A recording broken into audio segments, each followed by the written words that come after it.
ma sagesse, parole de vie. Garde-moi en toi, nourris mon esprit. Père tout-puissant, en moi tu demeures. Je suis ton enfant, uni à ton cœur.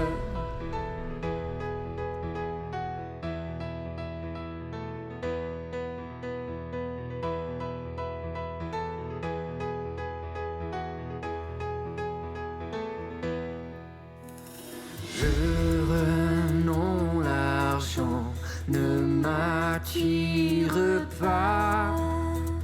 Mon héritage à jamais tu seras. Toi seul, oui, toi seul, règne dans mon cœur. Grand roi céleste, puis de mon bonheur.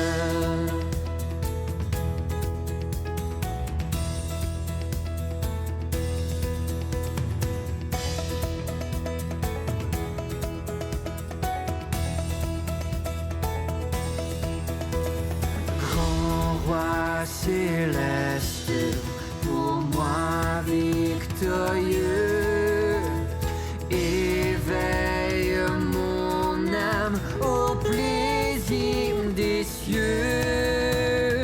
Au cœur de mon cœur, qu'importe mon sort, reste ma vision, Seigneur, je t'implore. Au cœur de mon cœur, qu'importe mon sort, reste ma vision, Seigneur, je t'implore.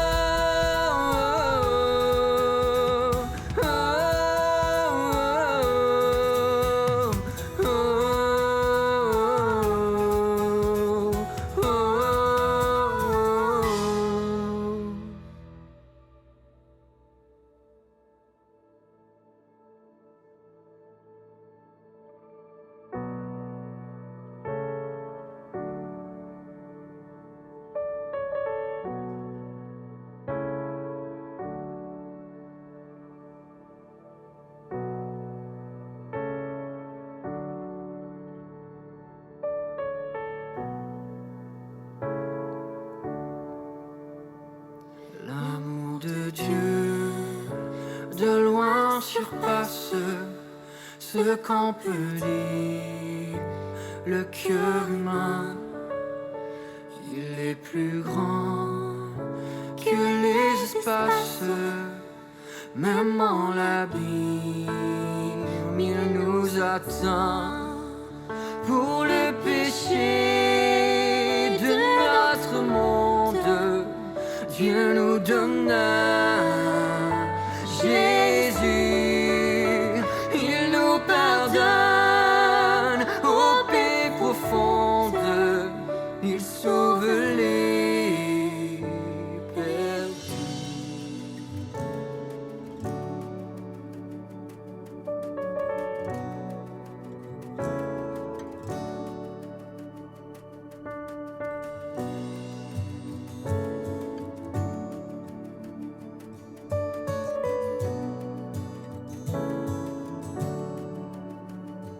Verser de l'encre dans le monde, changer le ciel en parchemin, tendez la plume à tout le monde, et que chacun soit écrivain. Vous dire tout l'amour du Père ferait tarir les eaux et remplirait la place entière de ses divins rouleaux. L'amour de Dieu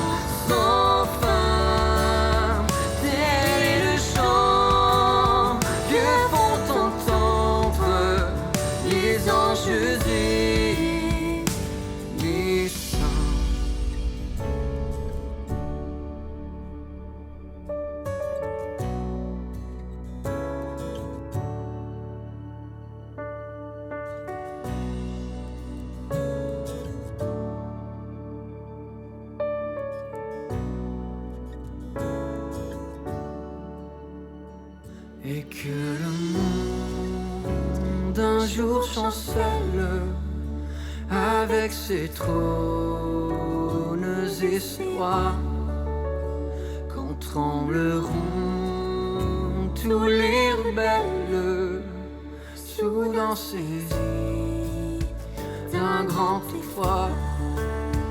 L'amour de Dieu que rien ne lasse pour nous encore vivre. C'est le miracle de la grâce. Amen, alléluia. L'amour de Dieu, si fort, si tendre, et un amour sans fin. Tel est le chant que font entendre les anges et les saints. L'amour de Dieu, si fort, si tendre, est un amour sans fin. Tel est le chant que font entendre les anges et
Bonjour à tous. Nous sommes Philippe et Véro Chaillet.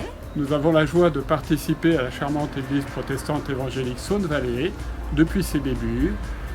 Nous nous réjouissons de voir toute l'œuvre que Dieu y fait.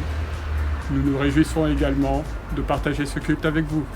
Nous avons hâte de vous revoir en chair et en os. Bon culte à tous. Bonjour, je m'appelle Marie-Hélène Rodet. J'habite à Chazé-d'Azergues et je fréquente l'église de Trévoux. Je vous souhaite une très bonne journée.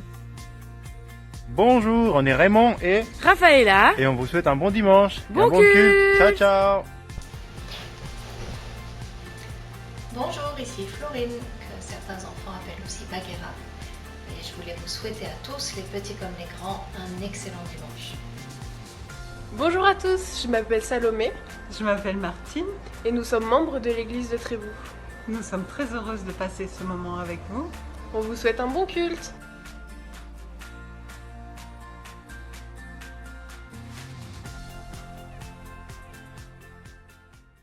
Bonjour à tous, je m'appelle Carole et je suis vraiment heureuse d'être encore avec vous ce matin. C'est la fin du mois de juin, on a la chaleur qui déjà nous a rejoint un peu. Et pour certains ça donne un avant-goût d'été, peut-être des vacances.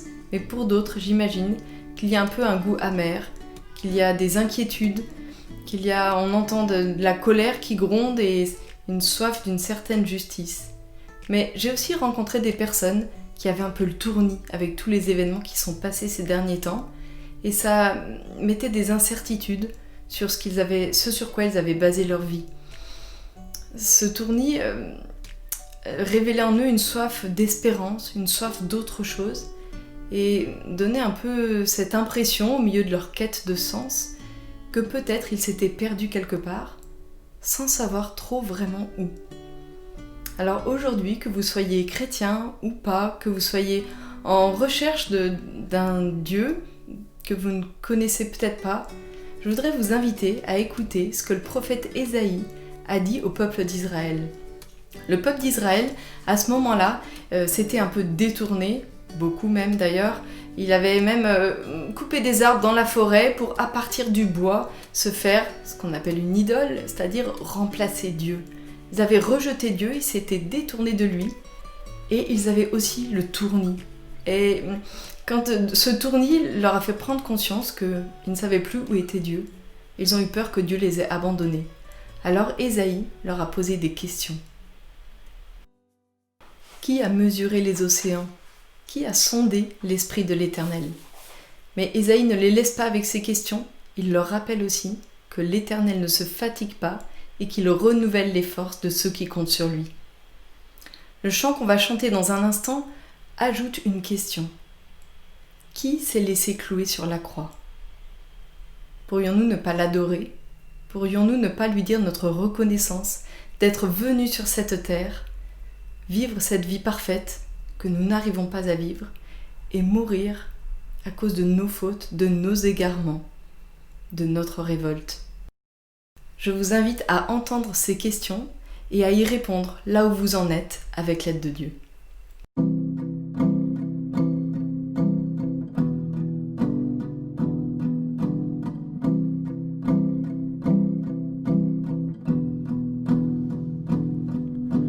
Qui a mesuré les océans? Qui a compté les jours de demain? Rois et nations tremblent à savoir. La création l'exalte avec joie. Notre Dieu règne dans les cieux, prosterné et adorons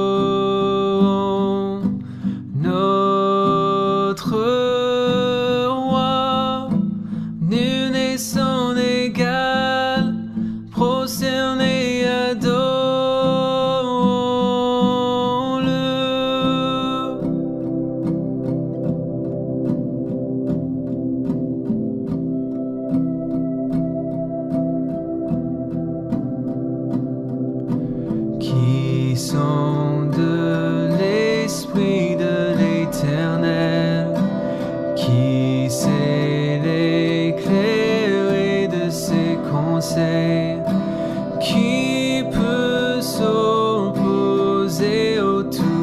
puissant et cerner l'étendue de ses plans.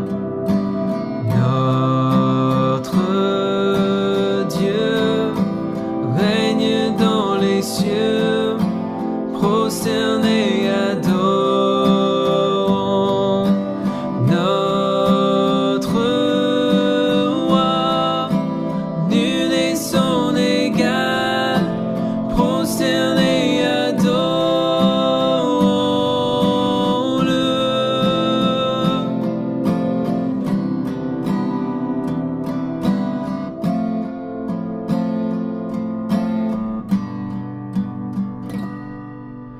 Qui s'est laissé clouer sur la croix, de nos péchés portant tout le poids. Dieu éternel se donne humblement. Jésus est élevé pour tous les temps. Notre Dieu règne dans les cieux, prosterné adorant notre roi, nul n'est son égal, prosterné adorons-le.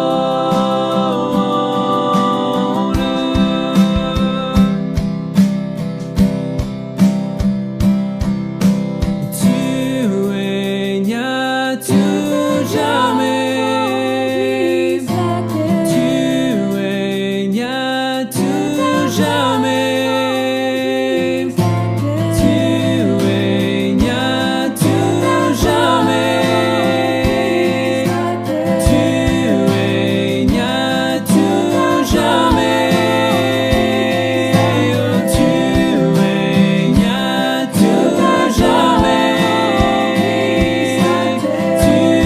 règnes à tout jamais. Notre Dieu règne dans les cieux, prosterné adorant notre roi, nul n'est son égal, prosterné adorant notre Dieu règne dans les cieux, prosterné adorant notre roi, nul n'est son égal, prosterné adorons-le.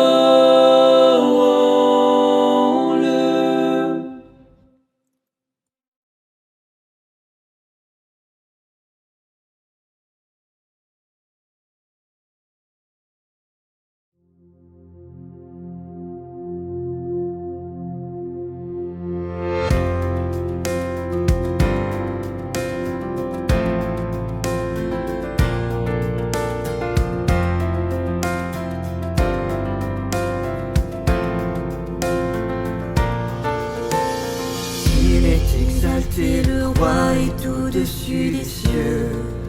Je veux le louer, il est élevé à jamais exalté. Et je loue son saint nom. Il est Seigneur, sa vérité régnera. Tout l'univers se réjouit dans son saint nom. Il est exalté, le roi est au-dessus des cieux.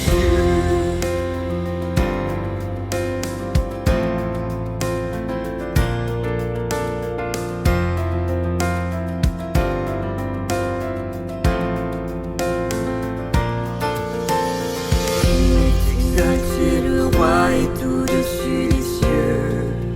Je veux le louer, il est élevé à jamais exalté. Et je loue son saint nom.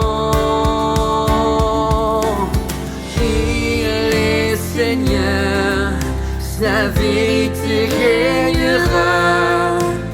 Tout l'univers se réjouit dans son saint nom.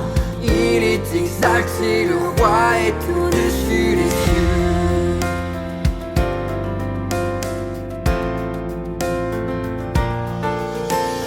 Il est Seigneur, sa vérité régnera. Tout l'univers se réjouit dans son saint nom. Il est exalté, le roi est au-dessus des cieux.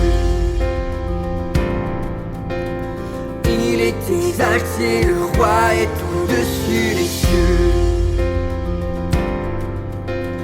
Il est exalté, le roi est au-dessus des cieux.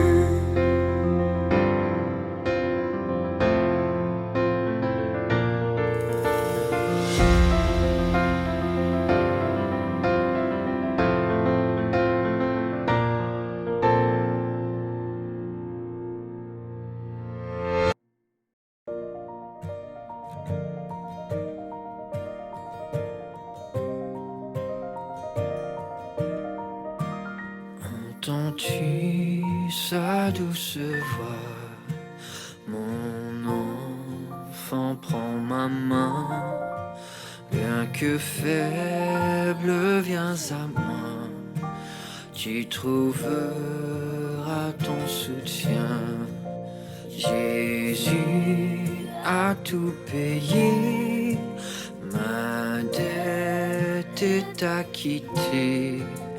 La marque du péché effacée, mon âme est purifiée.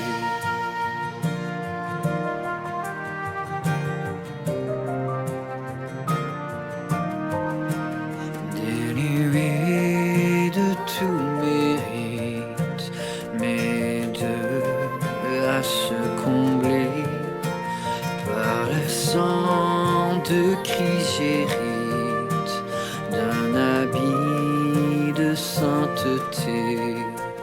Jésus a tout payé, ma dette est acquittée.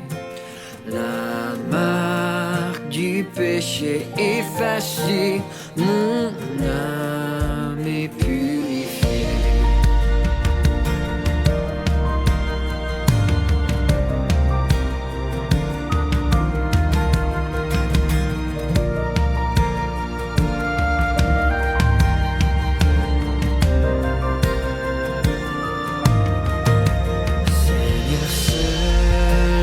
Ta grandeur soutient les miséreux, peut briser le cœur de pierre et purifier le lépreux. Jésus a tout payé, ma dette est acquittée. La marque du péché effacé, mon âme est purifiée.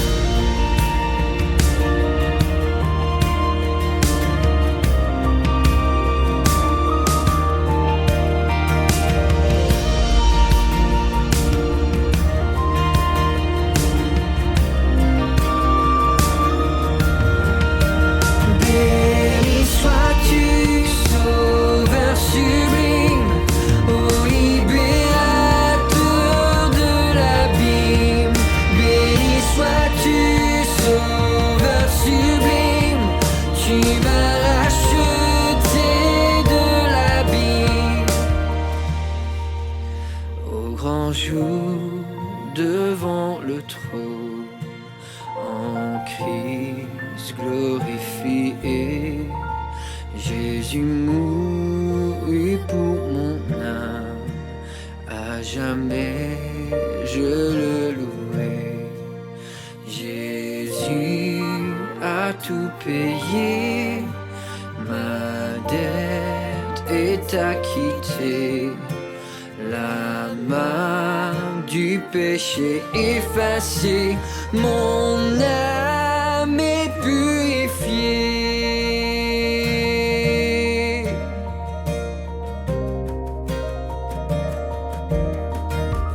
Béni sois-tu, Sauveur sublime, ô libérateur de l'abîme.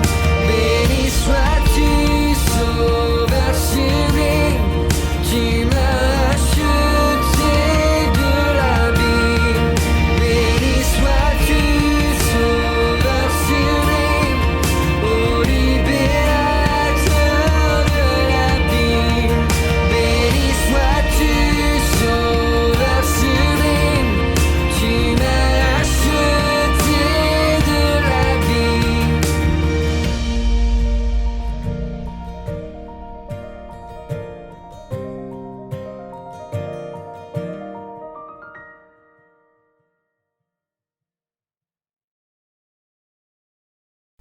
Ésaïe 40, versets 27 à 41. Pourquoi dis-tu, Jacob, et pourquoi affirmes-tu, Israël, ma situation échappe à l'Éternel, mon droit passe inaperçu de mon Dieu. Ne le sais-tu pas? Ne l'as-tu pas appris? C'est le Dieu d'éternité, l'Éternel qui a créé les extrémités de la terre. Il ne se fatigue pas, il ne s'épuise pas. Son intelligence est impénétrable. Il donne de la force à celui qui est fatigué, et il multiplie les ressources de celui qui est à bout. Les adolescents se fatiguent et s'épuisent, les jeunes gens se mettent à trébucher. Mais ceux qui comptent sur l'Éternel renouvellent leurs forces. Ils prennent leur envol comme les aigles, ils courent sans s'épuiser, ils marchent sans se fatiguer. Je vous propose que dans un premier temps, on prenne un temps de prière pour adorer notre Dieu, pour lui dire notre reconnaissance d'être celui qui nous donne les forces dont on a besoin pour chaque jour et d'être venu en Jésus pour payer pour nous et pour nous donner le pardon, la paix et notre honneur.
Je voudrais juste introduire le deuxième temps de prière avec une prière de l'apôtre Paul. Il a écrit cela à l'église de Philippe. Et voici ce que je demande dans mes prières, c'est que votre amour augmente de plus en plus en connaissance et en pleine intelligence, pour que vous discerniez ce qui est essentiel. Ainsi vous serez purs et irréprochables pour le jour de Christ, remplis du fruit de justice qui vient par Jésus-Christ à la gloire et à la louange de Dieu.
Bonjour, je m'appelle Caroline Marchal, je suis thérapeute conjugale et familiale, membre de l'église de Villeurbanne-QC. Alors même que cette période de confinement rétrécissait notre espace de vie, j'ai eu la sensation que Dieu m'échappait. C'est-à-dire qu'il échappait à la représentation étriquée à mesure humaine dans laquelle je pense l'avoir confiné.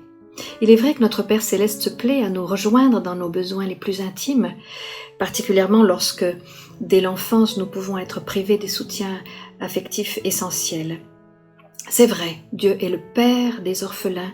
Alors oui, pour moi, il a été mon Père, ma mère, ma source parfaite, mon ancre. Un substitut parental idéalisé tout encombré de mes projections toutes humaines, d'abord d'enfant, puis d'adulte. Mais aujourd'hui, je réalise qu'en limitant mon Dieu à ce qu'il représente pour moi, m'appuyant sur le désir de trouver en lui ce dont je pense avoir besoin, eh bien cela limite ma foi et surtout l'infinie révérence, déférence que je lui dois. Qui est comme toi, paré de sainteté, redoutable et digne de louange, opérant des prodiges ? C'est Dieu lui-même qui répond, parce que l'œuvre ne peut décrire celui qui la façonne. À qui me comparerez-vous ? De qui me rendrez-vous l'égal ? À qui m'assimilerez-vous pour que nous soyons comparables ? Je suis Dieu, l'Éternel, et il n'y en a pas d'autre. Je suis Dieu et nul n'est semblable à moi. J'appartiens à mon Dieu créateur, mais il ne m'appartient pas, même si je fais partie de la famille de Dieu. Je ne peux le contenir, pas plus que je ne serais une parcelle divine. Dieu est bien au-delà de ce que je peux concevoir. C'est là le cœur de ce que je voulais vous partager. Autant je me réjouis de sentir tout près de moi sa douce présence rassurante, autant je me réjouis de lui donner cette place du tout autre, l'Éternel qui contient toutes choses, mais que l'on ne saurait contenir ou parfaitement définir au travers d'aucune langue.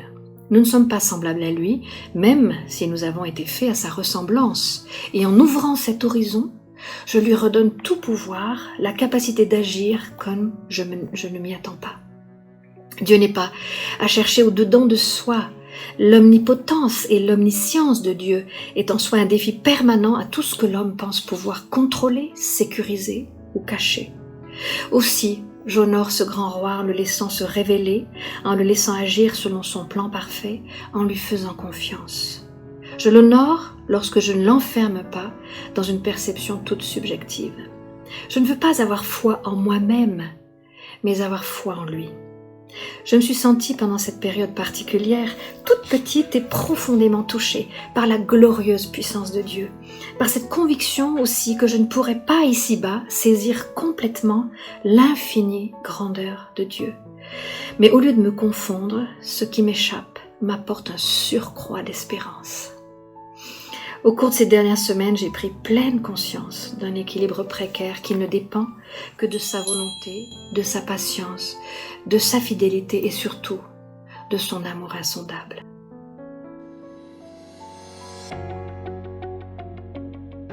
Bonjour, alors je suis heureux de vous retrouver. Certes, ce n'est pas encore du présentiel, ça reste du virtuel, mais bientôt, très bientôt, nous espérons, Dieu voulant, nous rassembler tous ensemble, chanter les louanges ensemble et puis profiter d'une communion fraternelle renouvelée. En tout cas, j'espère que ces cultes en ligne, les réunions de prière ou les réunions de discussion qui sont organisées via des moyens comme Zoom ou Skype sont un encouragement pour vous et que ça permet de maintenir quand même un lien fraternel suffisant et de nous encourager dans notre marche avec le Seigneur. Ce matin, ce que j'aimerais que nous regardions, c'est la manière dont Paul considère l'engagement dans la vie de l'Église. Je sais que vous êtes nombreux à être engagés, impliqués dans la vie de l'Église, certains aspirent à prendre de plus grandes responsabilités. Je vais aborder avec vous 6 points, sorte de clauses contractuelles que l'apôtre Paul met devant nous si nous nous engageons dans l'Église. Et avant de les considérer, j'aimerais vous raconter cette histoire un peu surprenante. Sir Richard Branson, je crois que c'est le patron de Virgin, une entreprise notamment de transport aérien, a signé avec le patron de Boeing un contrat portant sur l'acquisition de 43 Boeing 787, des milliards de dollars. Je ne sais pas si vous avez jamais signé un contrat en milliards de dollars, mais ça doit être un peu impressionnant à préparer. Et ce qu'ils ne savaient pas, c'est que quelques rigolos dans leur équipe avaient inclus une petite clause supplémentaire juste avant la signature qui disait que les patrons s'engageaient à perdre chacun un demi-kilo pour pouvoir réduire leur impact carbone lorsqu'ils prenaient l'avion. Alors bien sûr, ça fait beaucoup rire les patrons, mais les avocats des deux sociétés, ils avaient peur que ça puisse devenir une clause d'annulation et on ne joue pas avec des contrats de plusieurs milliards de dollars. Donc quelques temps plus tard, ils ont signé le contrat sans cette clause amusante. Pourquoi je souligne ceci ? Quand on s'engage, il faut savoir à quoi on s'engage.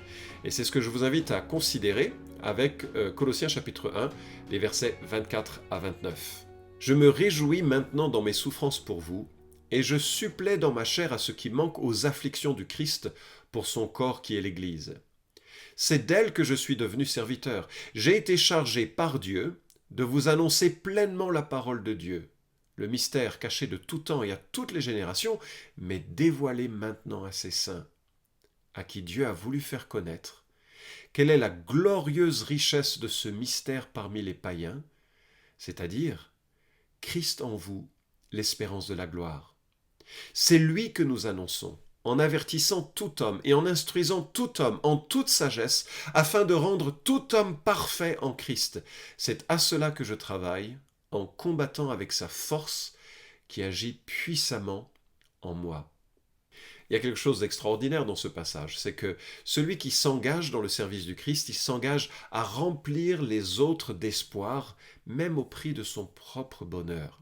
Alors, nous allons contempler 6 aspects du service chrétien, et cela concerne tous ceux qui sont impliqués ou veulent s'impliquer, que ce soit de façon formelle, en tant qu'ancien, en tant que diacre, en tant que responsable de groupe de jeunes, de ministère jeunesse, ou bien que ce soit en personne qui est impliquée dans le service de l'Église, pour des tâches qui sont peut-être moins visibles, comme le nettoyage de l'église, heureusement vous prenez un petit peu de vacances ces temps-ci, ou bien des tâches toutes autres, si vous vous impliquez dans le service de l'église, voilà 6 aspects de notre contrat d'engagement.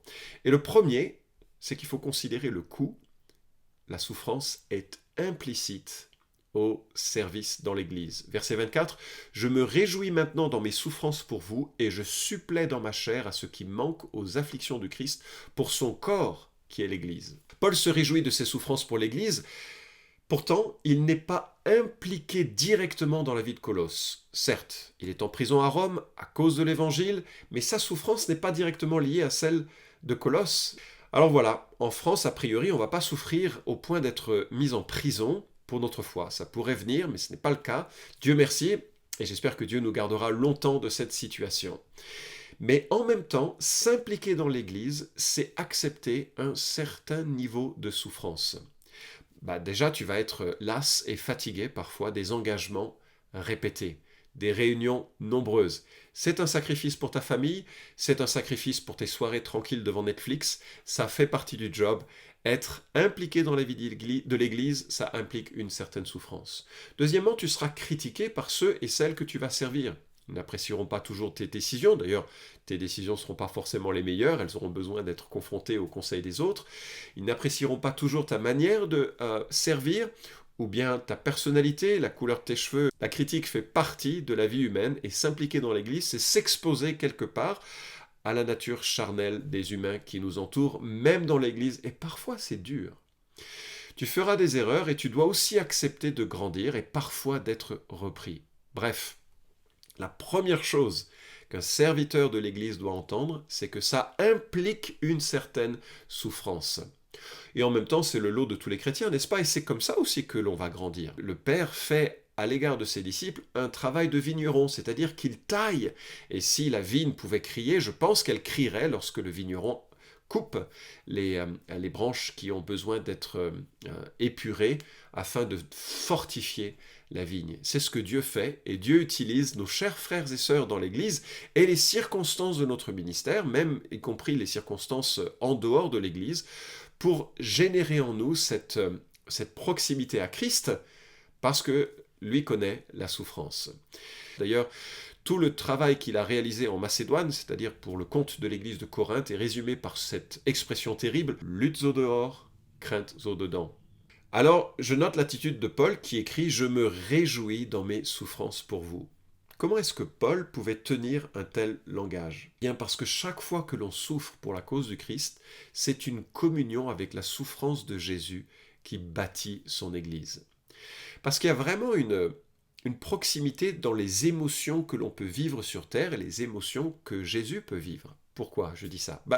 Lorsque quelqu'un se repent, la Bible dit qu'il y a la fête dans le ciel. Et j'imagine Jésus rempli de joie du fruit de son sacrifice qui bénéficie à quelqu'un qui devient sauvé. Si tu n'es pas encore sauvé, si tu n'as pas exprimé ta foi en Jésus, le fait de venir à lui, le fait de venir dans la repentance et la confiance, déjà tu seras sauvé. En plus, ça génère dans le ciel une grande fête.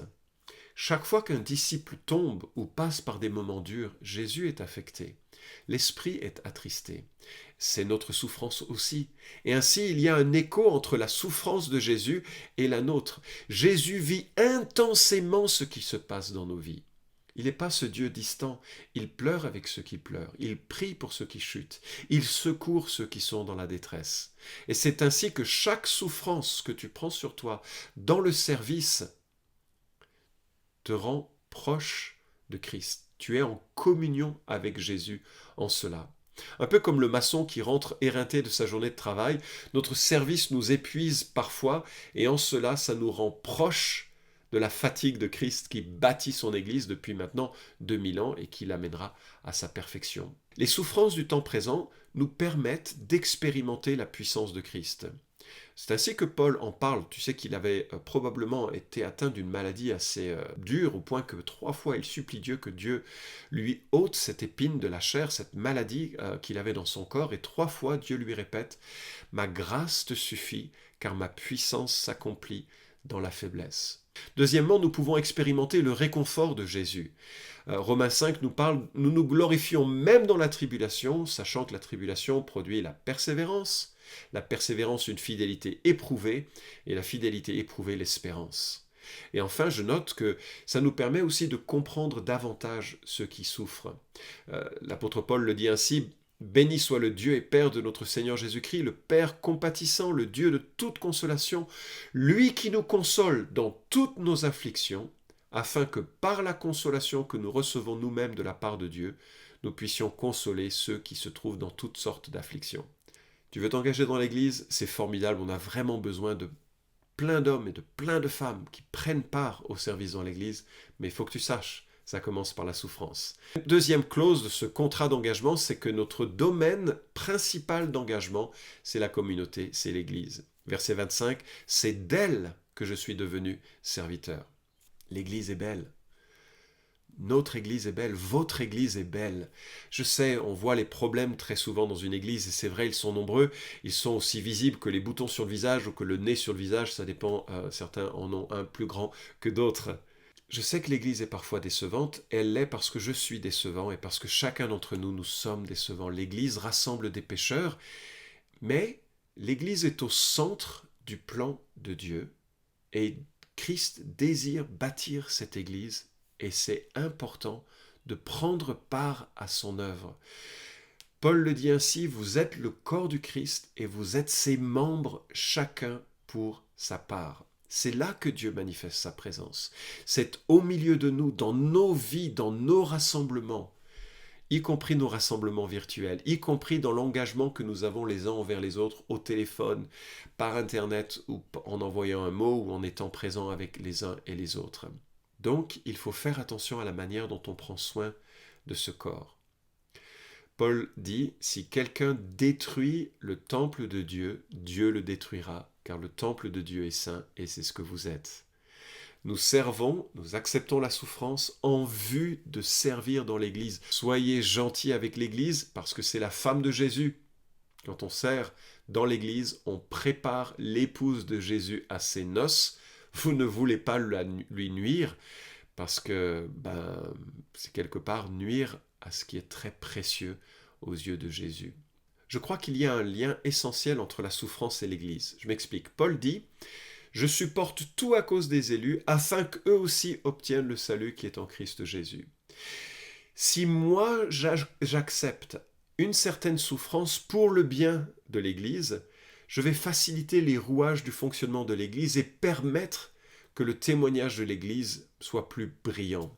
Un homme ou une femme qui accepte de pardonner rapidement plutôt que d'essayer de régler ses comptes rapidement, il permet que l'œuvre de Dieu se fasse plus efficacement.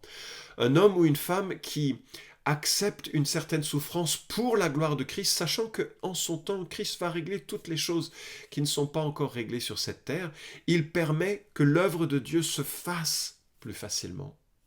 Je connais parfois certaines tensions, certaines tentations, parfois c'est difficile de persévérer, mais il y a une chose qui m'aide à tenir. Je ne veux pas être une source de découragement pour ma femme, pour mes enfants, pour mes collègues, pour mon Église. Et je crois que ça fait partie de ce contrat. Je fais en sorte que l'Église soit belle, je contribue à son développement. Troisièmement, l'outil qui nous est proposé, l'outil central, c'est la parole. L'apôtre dit « J'ai été chargé par Dieu de vous annoncer pleinement la parole de Dieu ». Si tu veux servir dans l'Église, tu dois apprendre à connaître la parole. C'est ton outil principal, l'outil principal du serviteur. Paul avait vraiment un fort sentiment de responsabilité. Il dit « J'ai été chargé par Dieu ». C'est un terme qui dénote l'intendance. À cette époque, les rois, comme les gens riches, laissaient à des serviteurs le soin de gérer leurs propriétés, leurs vignes, leur argent, leurs investissements, un peu comme nous aujourd'hui, nous qui sommes très riches et qui avons tant de propriétés et tant d'argent à faire fructifier. Et c'est un peu l'idée qui est donnée là.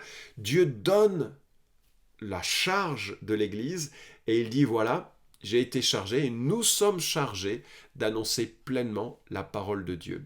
Et ce que je remarque et je trouve assez touchant, c'est cette notion de pleinement. Il y a une notion de plénitude, de dire tout le conseil de Dieu et pas simplement une chose qui nous arrange.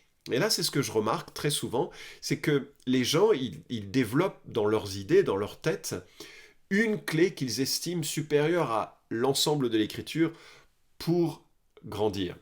Par exemple, il y a des gens qui conseillent les couples en disant « La clé du couple, c'est la soumission de la femme », ce qui est vraiment aberrant, bien sûr, parce que c'est absolument pas la clé du couple. Il y a plein de choses dans la vie du couple, il y a plein de choses qui peuvent mal aller, mais ça montre un phénomène d'œillère. De la même manière, il y en a qui disent « Ah, mais la clé de l'intimité avec Christ, c'est le parler en langue. » Mais pas du tout. Parler en langue, c'est un don parmi les autres. Et à Colosse, il y avait des gens qui mettaient en avant une initiation particulière. Christ, c'était bien, mais il fallait passer au-delà. Et l'apôtre Paul, il dit, non, j'ai été chargé de vous annoncer l'ensemble du conseil de Dieu. Et c'est pour ça que nous lisons des livres entiers de la Bible, en enseignant progressivement l'entièreté de ces livres de la Bible, pour que nous, en tant qu'Église, nous puissions être instruits de l'ensemble de la pensée de Dieu. C'est très important que nous ayons l'ensemble de la pensée de Dieu s'imposer à nous pour nous aider à cheminer, parce que sinon nous serions entraînés par tout un tas d'émotions. Méfiez-vous des gens qui mettent en avant des clés particulières au mépris de la centralité du Christ, de la centralité de l'Évangile et de la centralité de l'entièreté de la parole de Dieu. Alors, lisez le Nouveau Testament d'un bout à l'autre. Soulignez des versets par couleur et par thème. J'ai d'ailleurs un code à vous proposer, demandez-le, je serai heureux de vous l'envoyer. Faites une formation à l'interprétation de la Bible, il y en a une formation qui est proposée gratuitement sur toutpoursagloire.com. Découvrez des éléments qui vous permettent d'appréhender la pensée de Dieu pour être au service de l'Église de façon intelligente. 4e clause de contrat, voilà notre message, l'espoir.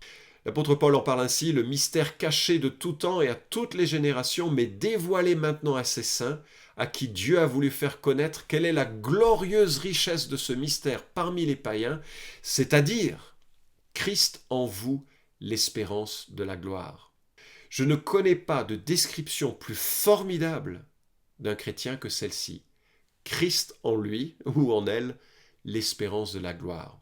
Ce Christ qui est créateur, ce Christ qui s'incarne dans un homme, dont nous avons vu la grandeur dimanche passé avec toute la majesté de ce poème qui nous est proposé en Colossiens, ce Christ-là vient dans le cœur de celui qui se confie en lui.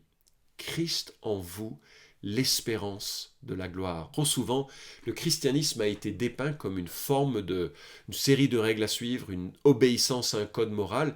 Et bien sûr que l'obéissance fait partie de la vie chrétienne, mais elle découle d'une vie avec Jésus, d'un amour pour Jésus. Et on réalise que Jésus est un bon maître et l'obéissance que nous lui devons n'est pas une obéissance d'esclave, mais une obéissance d'homme libéré qui a compris combien Dieu était bon. Et je sais, c'est pas toujours facile à vivre. Alors c'est quoi cette gloire qui est en nous? Déjà, c'est celle de Jésus. Et quand il remontait et s'apprêtait à remonter vers le Père, Jésus a prié devant ses disciples en disant qu'il voulait que ses disciples contemplent ma gloire, dit-il, celle que tu m'as donnée. Cette gloire qui est en nous, c'est cette gloire de Christ. C'est aussi cette gloire qui va nous atteindre parce que nous serons glorifiés. L'apôtre Jean dit ceci, nous serons semblables à lui parce que nous le verrons tel qu'il est.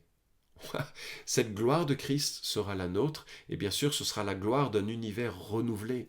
J'ai besoin d'orienter mon attention sur la personne de Christ, sur cette gloire-là, parce que je remarque que quand je fixe mon attention sur mon cœur, je suis déçu. Quand je fixe mon attention sur l'Église, je ne suis pas toujours déçu, mais parfois déçu. Et je réalise que il n'y a rien qui est parfait.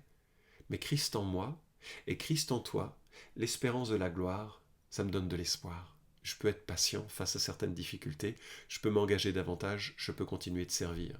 5e élément de notre contrat, dans notre service pour Christ, l'objectif, c'est la maturité de ceux qui nous entourent. C'est lui que nous annonçons, en avertissant tout homme et en instruisant tout homme en toute sagesse, afin de rendre tout homme parfait en Christ.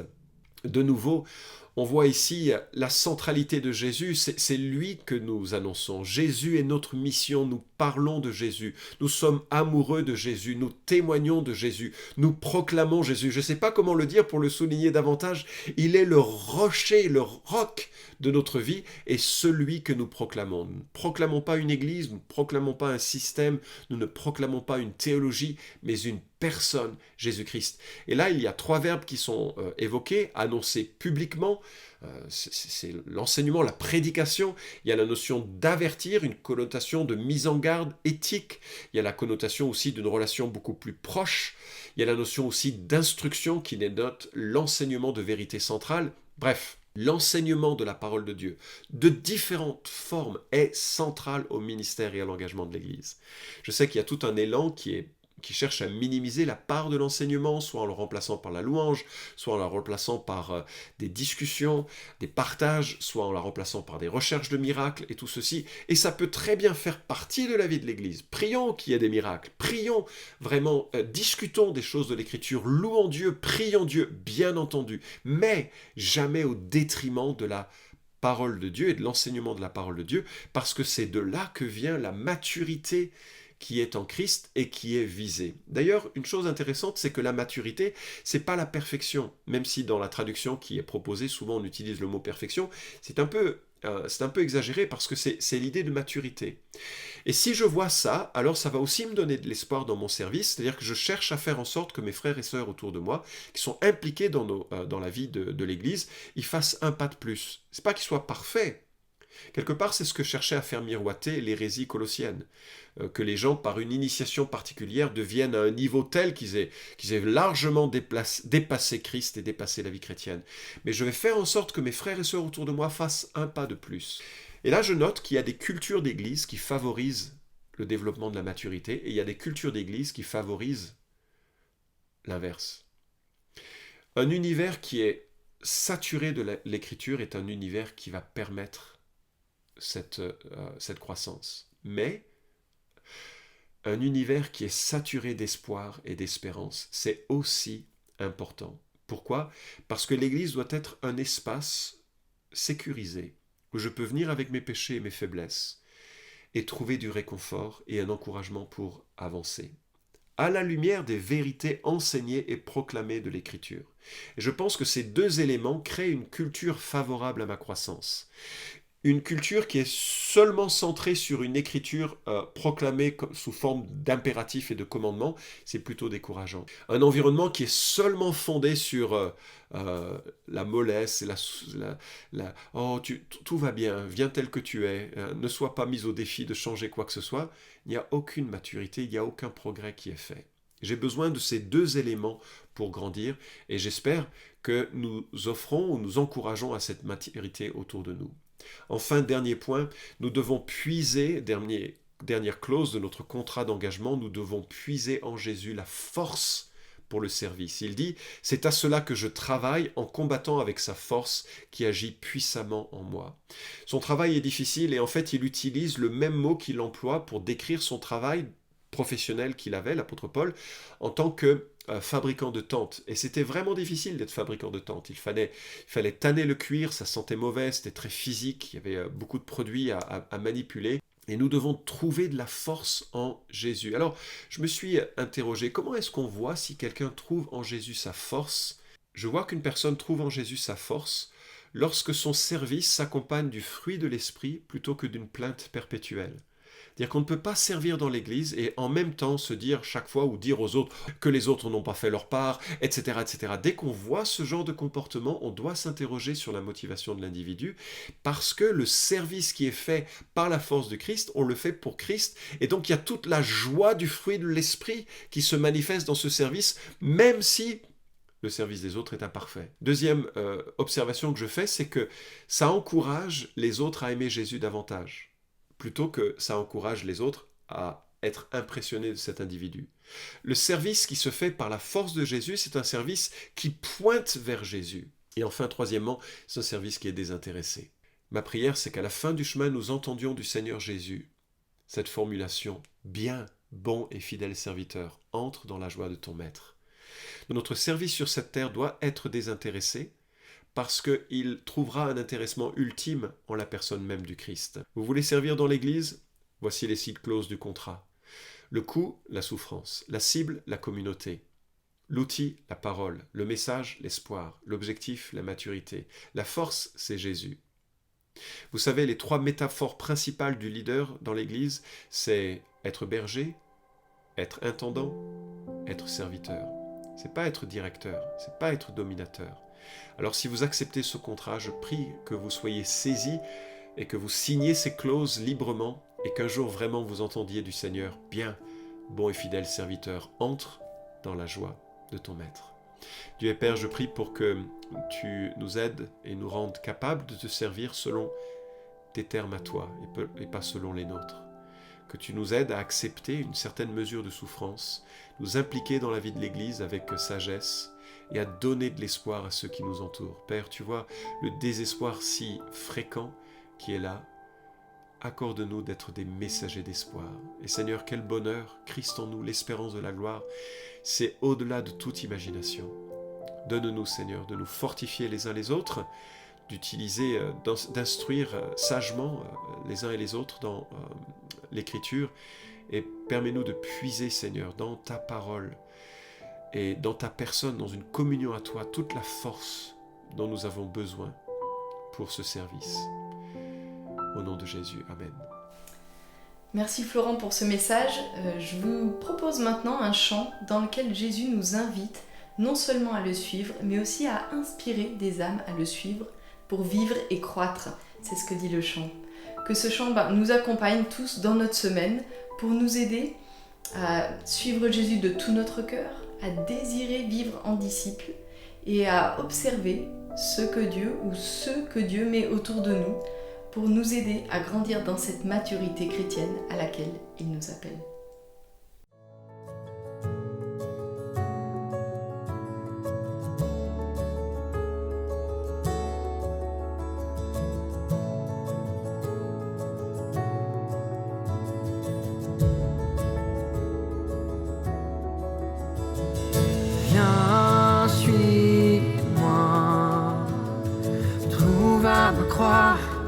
Peuple affranchi, viens, suis-moi. Laisse-moi porter tes peines, tes soucis. Suis mes pas. Rêve avec moi ta nouvelle vie. Viens, suis-moi. Viens, suis-moi.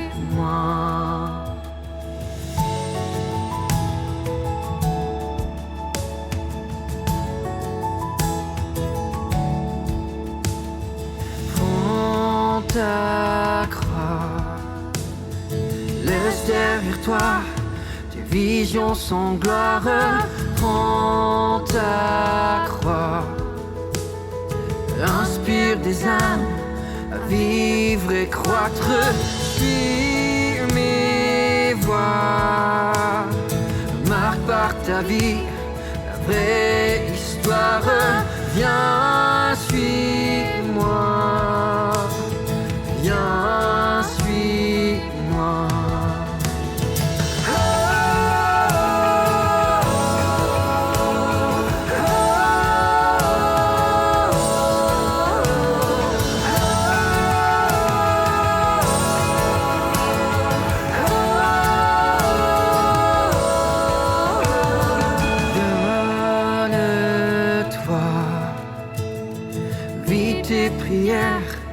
C'est les lumières, donne-toi,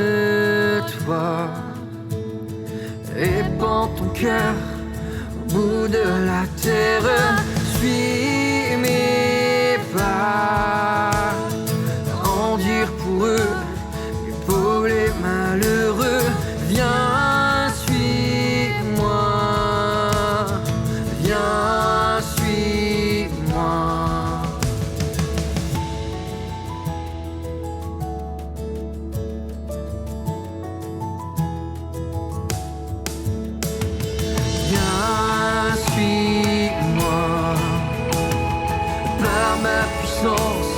Partage l'espérance, viens, suis-moi. Borde de joie, vivant par la foi, viens et vois. Observe les cieux s'ouvrir sous tes yeux, viens et vois. Viens, suis-moi.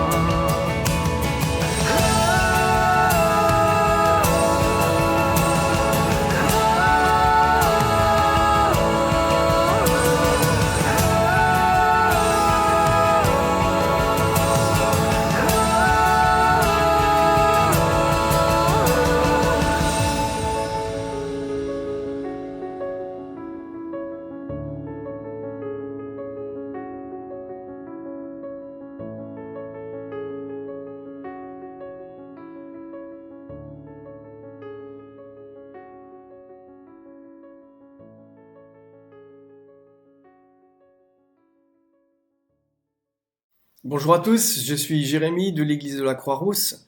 Prions ensemble. Seigneur, tu es notre Dieu et Père, notre Sauveur. Nous te rendons grâce pour le privilège que tu nous accordes d'être réconciliés à toi par le sacrifice de Jésus. Merci pour son sang qui nous purifie de tout péché, pour ta parole vivante et efficace qui change nos cœurs. Nous te rendons grâce aussi pour les célébrations en ligne qui nous permettent de t'adorer malgré les circonstances. Merci aussi pour le travail que fournissent nos responsables d'église. Nous te demandons de les bénir tout particulièrement. Nous te demandons aussi la sagesse pour les membres de notre gouvernement et que tu agisses afin qu'ils soient entourés de personnes compétentes pour prendre les meilleures décisions pour notre nation dans les semaines et les mois à venir. Mais Seigneur, les congés d'été approchent et certains vont pouvoir partir en vacances et se reposer. Nous te rendons grâce pour cela. D'autres vivent des temps bien plus compliqués et vont devoir travailler. Nous te demandons de les accompagner dans leurs difficultés et de les fortifier par ton esprit. Merci Seigneur pour le cadeau de la vie éternelle qui est notre espérance et que personne ne peut nous ôter. Nous te demandons de nous accompagner la semaine à venir, que tu nous gardes du mal et du malin et de nous-mêmes, Seigneur. Au nom de Jésus, nous te prions. Amen. J'espère que cette célébration et cet enseignement vous auront enrichi et surtout que ça aura rendu gloire à notre Dieu. Alors je veux juste vous souhaiter une bonne semaine en vous invitant à compter sur l'Éternel pour qu'il renouvelle vos forces et pour qu'il nous aide les uns les autres à grandir. Voilà, bon dimanche!